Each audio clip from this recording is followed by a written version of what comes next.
صف بستہ تھے عرب کے جوانان تیغ بند، تھی منتظر حنا کی عروس زمین شام۔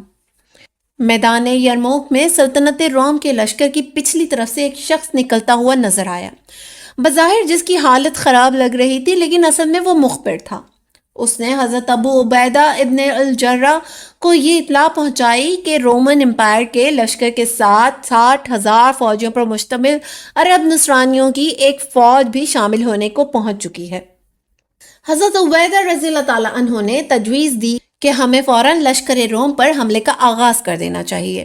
یہ تجویز سن کر لشکر مدینہ کے کمانڈر ان چیف حضرت خالد بن ولید رضی اللہ تعالیٰ عنہ بولے، اے مسلمانوں، ٹھہر جاؤ۔